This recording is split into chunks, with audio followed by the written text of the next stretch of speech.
Okay, so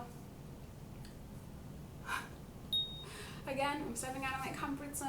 I don't really do this type of look. I've done something similar before, but this was a long time ago. These days I really wear a lot of white and beige and really do a lot of more neutral looks. So this is part 2 of stepping out of my makeup comfort zone. See how it goes.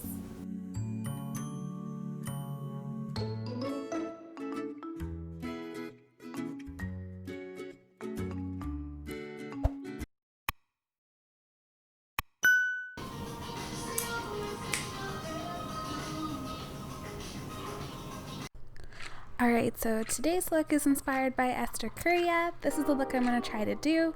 She did not do this look in a video. She posted it on her Instagram, which I am a follower of, which means I'm going to try to do it just off the picture. So pray for me. The first thing I'm going to do, obviously, is get into the skin. We're just going to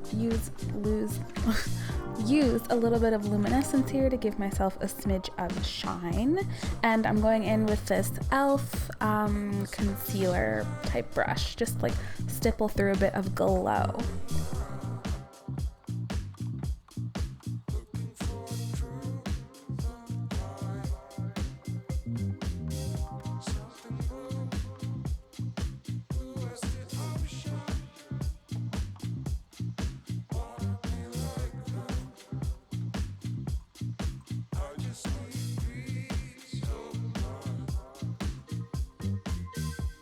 Alright, so for our foundation, we're going to use the Neutrogena Hydro Boost. This is a really hydrating tint in the color Cocoa. Super pretty, matches relatively well. I tried this in another video. It is from a drugstore, it's not too expensive. If you want to check out that video and that review, there you can click the card just there. I'm going to blend it in with a Morphe foundation brush. Love these brushes so much. They're really big, domed, spread coverage really well, so you can use less product but get more wear out of what you've got.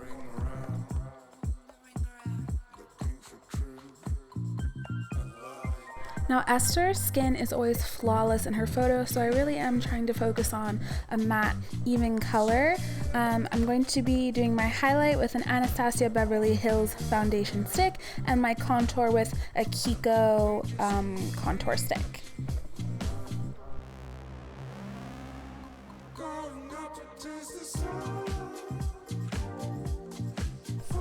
To get slightly sharper angles, I'm contouring my face in a little bit different of a way, higher up on my cheekbone than what I normally do. I'm also doing my forehead, my jawline, and the bone that leads down to my nose.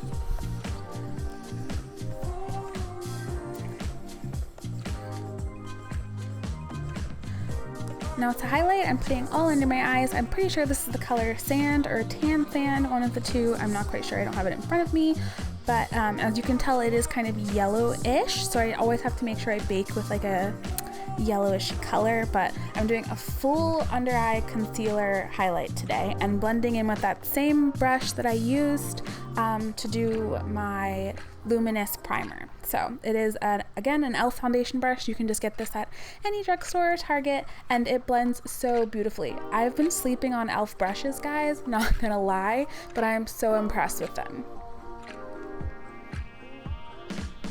Now with this flat foundation brush, again, this is a Morphe brush, I'm going to pat in my under eye concealer slash highlight. That's kind of what I'm doing, just to make sure the color really stays compact. I'm not trying to brush it away. I'm just trying to press it into the face so I get this nice even blend, something really pretty, kind of dewy, and you can see that's working out really well for me here.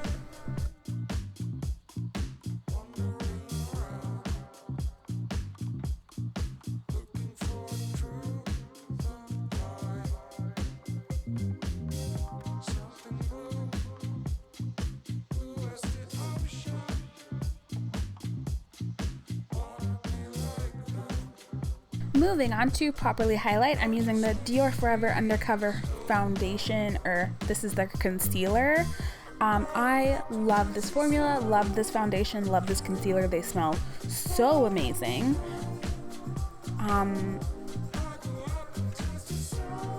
So we just really want to reinforce the areas where we put our concealer. I'm just trying to highlight certain areas of my face. I do have relatively dark circles today. I'm sorry about it. So I really do want to go in with that foundation brush or another flat brush and really just kind of press that color in and kind of diffuse the depths that are in my circles as well as that color.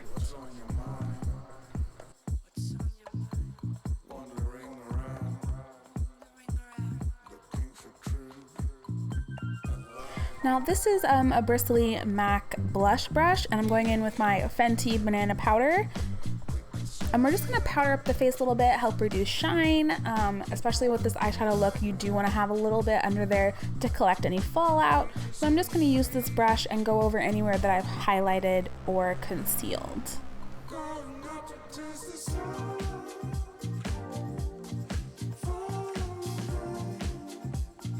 So this is a little sleek compact. It's got a dark color contour and then a light kind of highlighty shade. I don't really use the highlighty shade, but the contour is amazing, super dark. I'm using the e.l.f.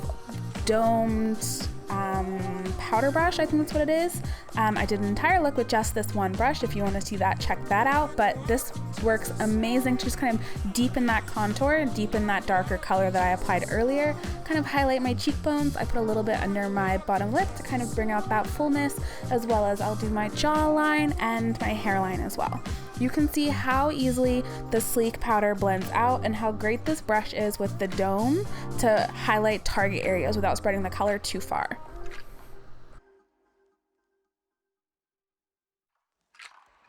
And as always, blending. Blend, blend, blend, blend, blend. Can never have too much blending, I promise you. So now here we are with that Fenty powder, and again, we're just going under the eyes, and we're gonna kind of define our contour a little bit more, as well as clean up any additional shininess, set everything matte and gorgeous. You know how we like it.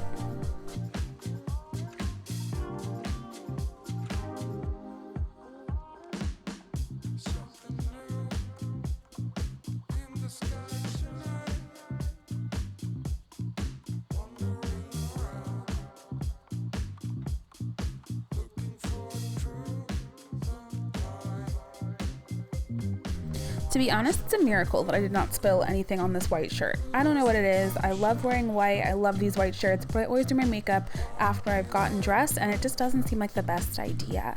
But we're safe. We're down here sharpening up our contour, defining that a little bit. We're powdered, as you can see. I'm using a really flat powder brush here.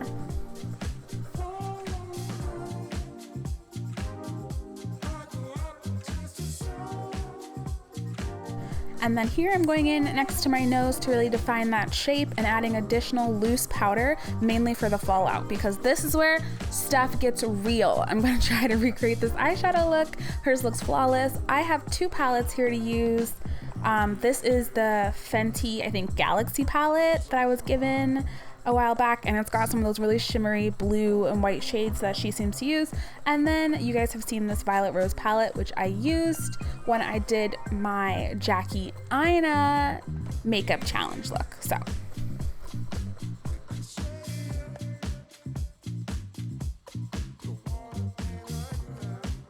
not gonna lie, I was nervous as hell to do this, guys. I didn't want to mess it up, so I procrastinated to doing the actual eyeshadow by doing my brows. First, I do my brows really simply with just a little bit of clear brow gel and a Bobbi Brown brow pencil that does not exist anymore, but I have a couple in stock. And before I do that, before I let this powder set too much, I'm going to blend out the harsher areas, that contour, but leave the loose powder underneath my eyes, again for fallout.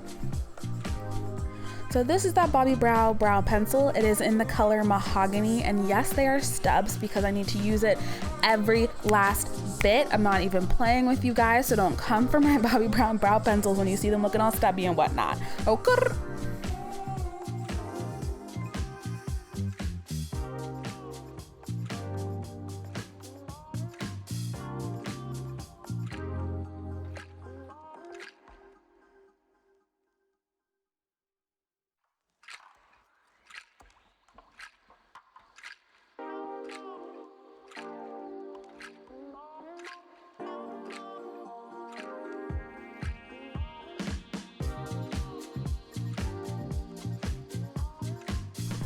All right, avoidance is over. We gotta get to it. Like, this is where we pop off, or at least we're gonna try.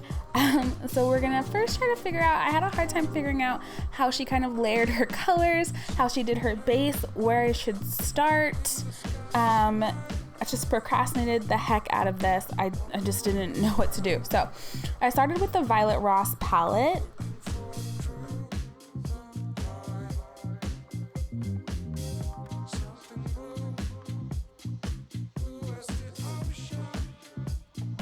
And I went in with this nudie shade you can see here, just to kind of set the base, like set my lid, give me something to work off of, something blendable, because again, there's no video to this. I'm going purely off the Instagram photo. So pray for me.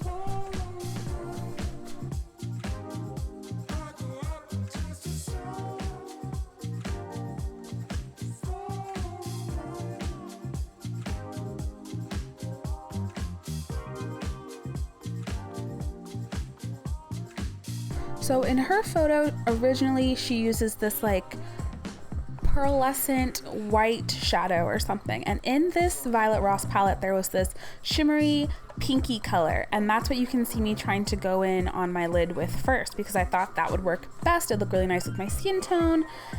And I was like, well, let's just go for it. But as you can see, the payoff was not as good. It is not giving us a look that we want. But you know, your girl has already dipped in. She's already done a couple layers. I'm trying to get it to work, trying to finesse this, and it's just not. So just to make sure I'm even on both sides, I added it to the other eye and figure, okay, this would be a good base for whatever I build off next.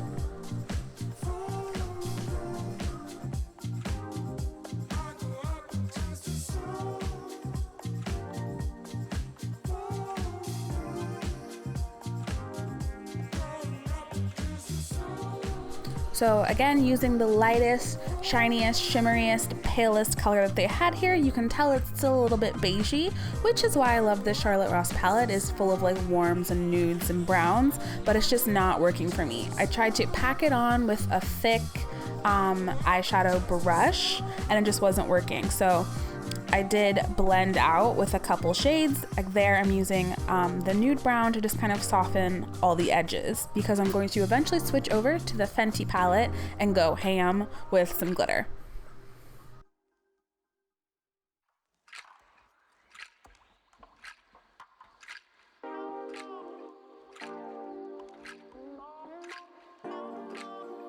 You can see I tried this over and over and over again, just trying to layer, and it did not work. I don't know why I was being so persistent with it, but I think it was mainly because I was so scared to move over to that Fenty palette. They're just such bright, strong colors, a little bit out of my comfort zone, which is the whole purpose of this video series. And you can see me here trying to hold on, like, girl, let it go.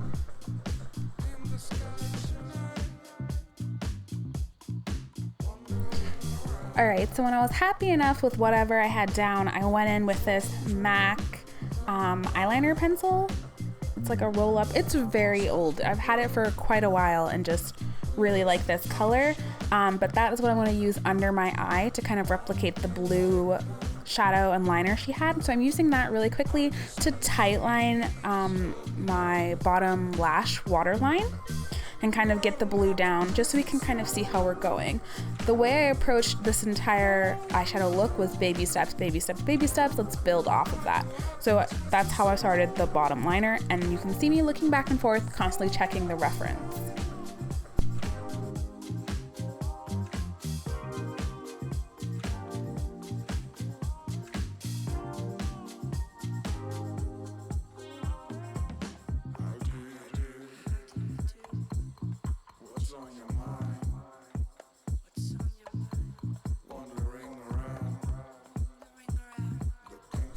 So using the darkest blue shade from that Fenty palette, I went in to smudge that waterline and to apply a little bit more color to my bottom lash line.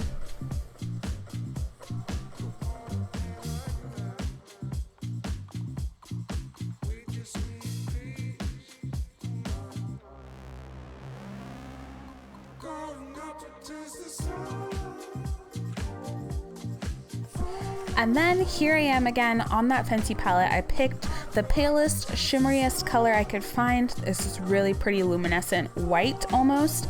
And I was like, you know what, screw it, let's build this color. I want to get mine as close to hers as I possibly can. Hers is really beautiful. So I started packing that onto the lid and then blending out as I went so that it was, you know, even and smooth and blended and pretty. But I just like layered it, and then again went back and forth between the top and the bottom to really just compare them so they were the same levels of thickness, levels of pigmentation, all of that.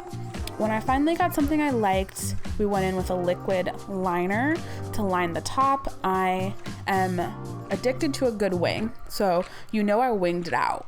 I wonged it, like that's what I did. So we went in there, wonged it out, just so that I had some semblance of normalcy.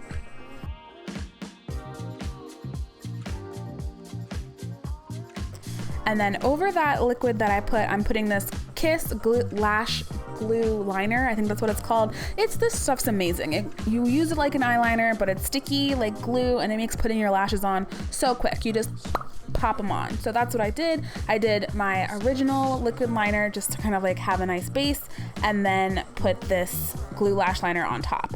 I had to leave because it was really finicky. Like I don't know what I was doing, but I had to go get the other lash on. My mirror wasn't close enough, but as you can see, I eventually got it together and we have lashes. Now we can't forget about all that loose powder. So again, we're blending.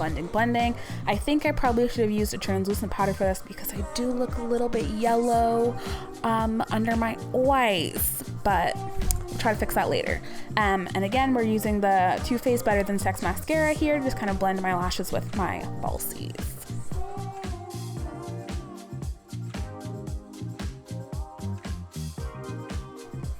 See, this is what I'm talking about when my lashes just would not get it together. I don't know what was happening. I had to redo them multiple times, and I never have this issue when I'm using my lash glue liner. So I don't know, but there's a lot of finagling, which is why that mirror is right in front of my face, because I needed to get the best look I could.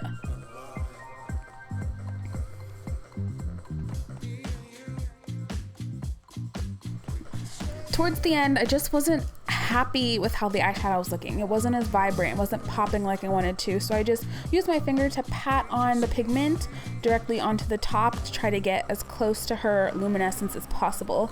And then, like I said, to kind of counteract that yellow, I'm using this Bondi Sands palette. I think that's what it is, the Nomad palette. It came in my Ipsy box, so if you want to see that, there is an Ipsy review from when this box came. They have amazing highlight colors that were exclusive to the Ipsy box, and I'm using one of those in this like beigey warm color, just kind of add some warmth to my face, detract from a little bit of the yellow, bring everything together.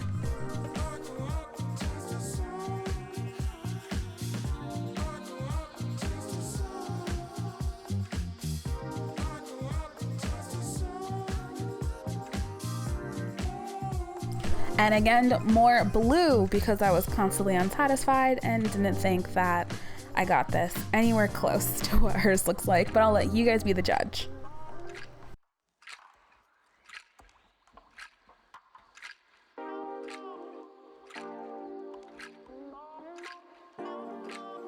So this is a Yensa lip plumper, moisturizer, prepper, majig jug. So I just put a little bit of that on my lips, you know, because I was feeling a little bit dry. And I'm using a Huda Beauty liquid lipstick over that, just kind of give my lips this really pretty nudie, I don't know, blush color, I guess you could say.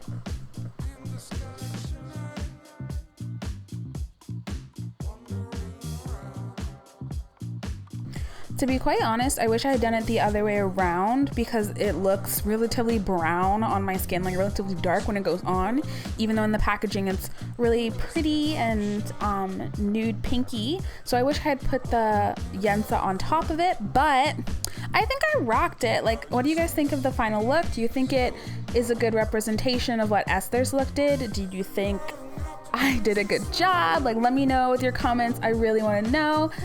And if there's someone else you want me to try, definitely hit me up. Make sure you guys like and subscribe. I'll see you guys in the next.